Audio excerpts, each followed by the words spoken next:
गेल्या 2 दिवसांपासून पक्षाच्या वतीने काही बैठका चालू आहेत. कालपर्यंतच्या ज्या बैठका होत्या त्या जिल्हा प्रमुखांच्या बैठका होत्या.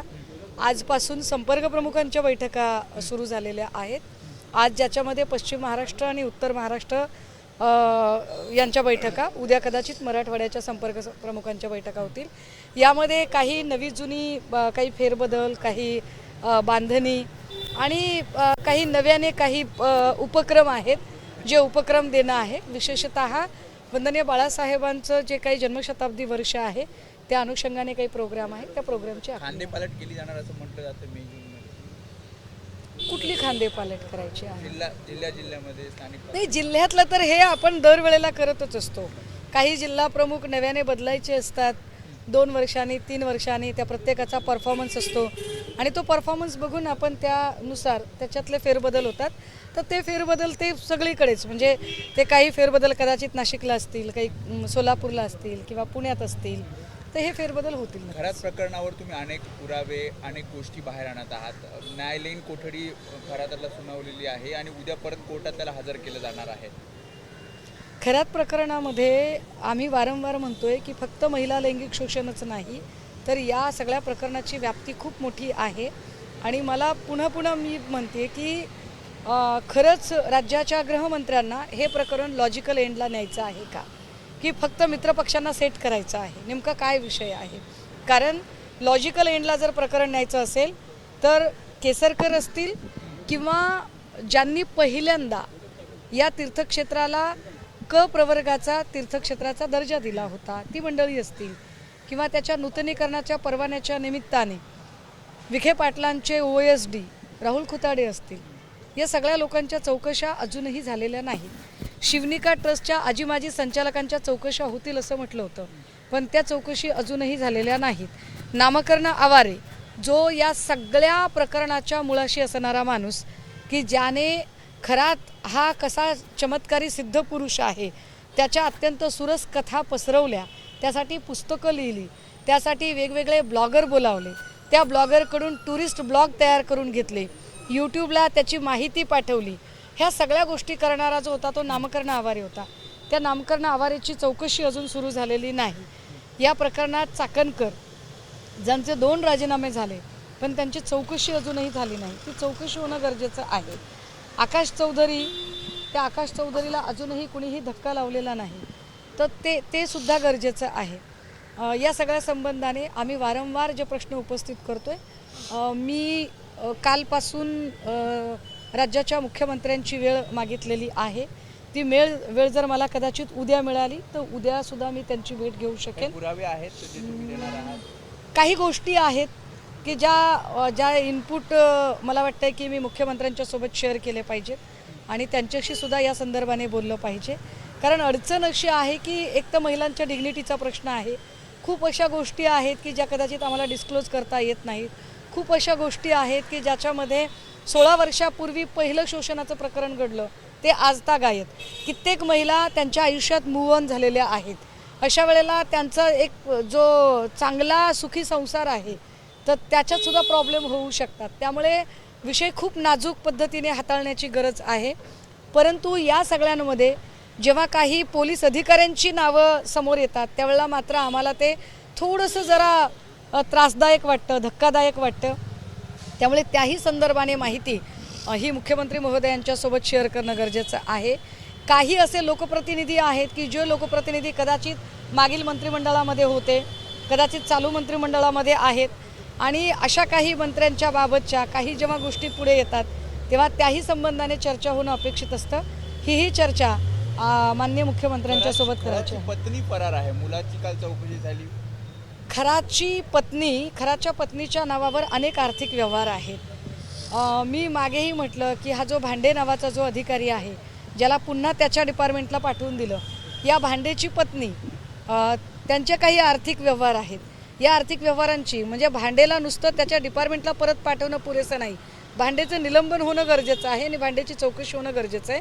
खरातची पत्नी हिची नाफेडच्या वतीने एक कंपनी रजिस्टर्ड झालेली आहे, व्यंकटेश प्रोड्युसर कंपनी. या व्यंकटेश प्रोड्युसर कंपनीमध्ये बऱ्याच वेळेला पैशांची उलाढाल ब्लॅकचं व्हाईट करणं वगैरे सगळ्या गोष्टी होत्या, त्या बाहेर येणं गरजेचं आहे. खरातची मुलगी सृष्टी खरात, या सृष्टी खरातच्या नावावर काही प्रॉपर्टी आहे, त्याच्या संबंधाने सुद्धा काही खुलासे होणं गरजेचं आहे. आणि म्हणून आम्ही वारंवार म्हणतोय की चाकणकर असतील, केसरकर असतील, या सगळ्या लोकांचे CDR एकदा तपासले गेले पाहिजेत आणि यांच्या चौकशा झाल्या पाहिजेत.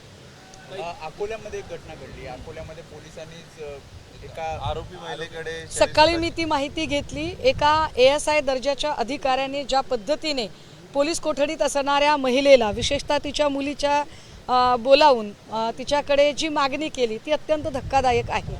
एखादी महिला, म्हणजे बघा की राज्यामध्ये ही एकीकडे महिला लैंगिक शोषणाची एवढी प्रकरणं बाहेर निघत आहेत आणि अगदी त्याच वेळेला की महिला पोलीस स्टेशनला का जात नाहीत, का महिला आयोगाकडे जाणं, तर महिला आयोगही आमची मदत करत नाही. पोलीस स्टेशनला जावं तर पोलीस स्टेशनची ही परिस्थिती.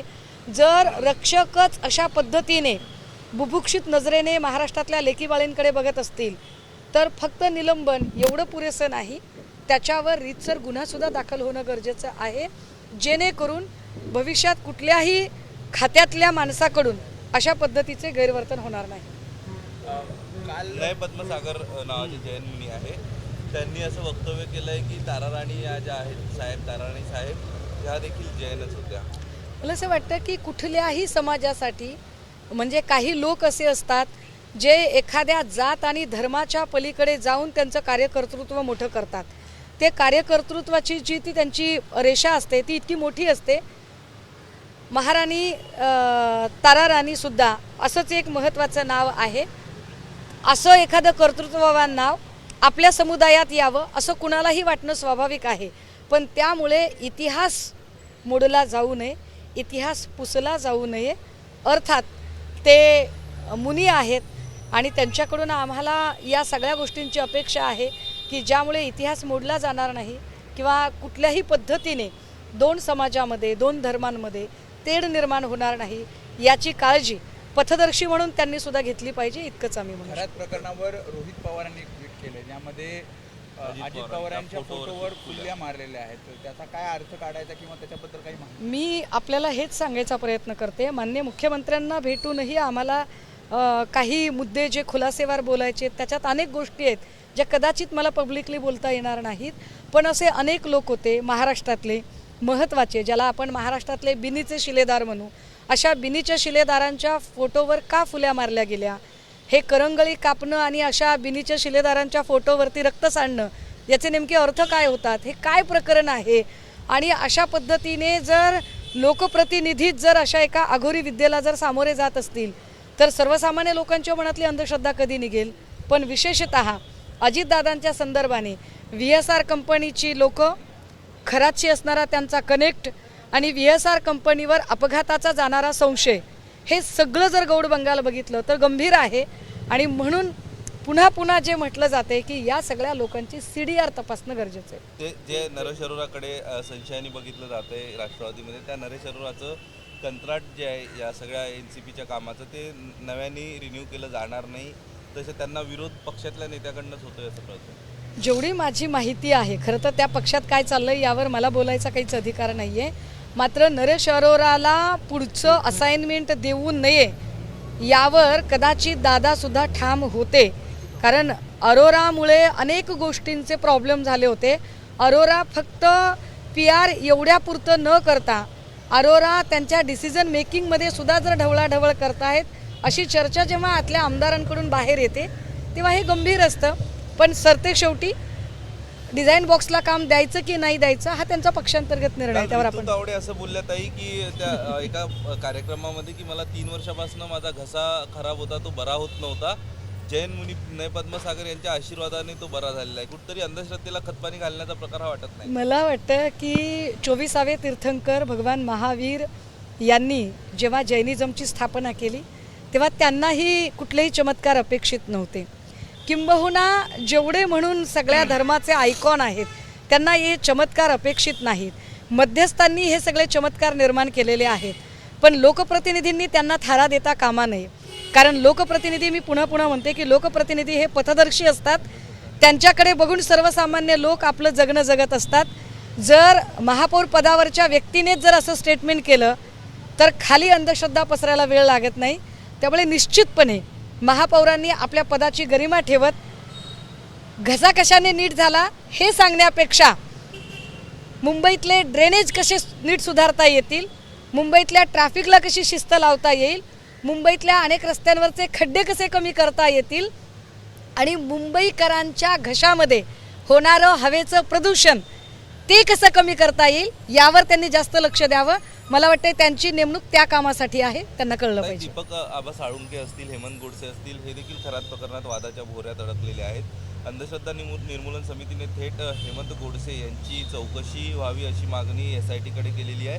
गोडसेंना तिकीट मिळावं यासाठी त्यांनी या बाबाला थेट चॉपरने अमित शहांकडे नेलं होतं हो, अशी चर्चा. अमित शहा यांच्यासोबत जो फोटो दिसतोय खरातचा, तो फोटो हा गोडसेंनी त्यांना लोकसभेच्या तिकिटासाठी नेल्यानंतरचा फोटो आहे अशी माहिती पुढे येते. हेमंत गोडसे फक्त तेवढ्यापुरतेच नव्हते तर अनेक ठिकाणी भूमिपूजन असेल, छोट्या मोठ्या पूजा असतील ते त्यांना घेऊन जात होते. दीपक आबांच्याकडेही ते गेलेले आहेत. अर्थात माणसांचे फोटो असले आणि कुणीतरी पूजा घालून घेतली म्हणजे ते लगेच गुन्हेगार आहेत असं आमचं म्हणणं नाही. म्हणजे दीपक आबांकडे पूजा झाली म्हणजे दीपक आबा साळुंके गुन्हेगार आहेत असं आमचं अजिबात म्हणणं नाही आहे. पण एक नक्की आहे, लोकप्रतिनिधी म्हणून ज्या लोकांनी परिस्थिती सुधारायला हवी होती त्यांनी परिस्थिती बिघडवलेली आहे आणि काही लोक मात्र निश्चितपणे आर्थिक गैरव्यवहारात अडकले असण्याची शक्यता आहे. जगदंबा पतसंस्थेचा प्रमुख नामकर्ण आवारे हा 10 ते 14 वर्षांच्यासाठी तो शिवनिकावर संचालक होता आणि शिवनिकाचा प्रमुख खरात हा जगदंबा पतसंस्थेवर तब्बल 6 वर्ष अध्यक्ष होता, आता संचालक. त्यामुळे नामकर्ण आवारे हा खरातला स्थापित करणारा माणूस आहे. शालार्थ ID घोटाळा आणि या शालार्थ ID घोटाळ्याचं नाशिक कनेक्शन हे तपासून बघणं गरजेचं आहे. कारण शालार्थ ID घोटाळ्याचा लाभार्थी म्हणून सुद्धा खरातचा भाऊ पुढे आलेला आहे. त्यामुळे त्याही संदर्भाने तपास झाला पाहिजे आणि त्या दिशेने चौकशी झाली पाहिजे. ABP माझा, उघडा डोळे बघा नीट.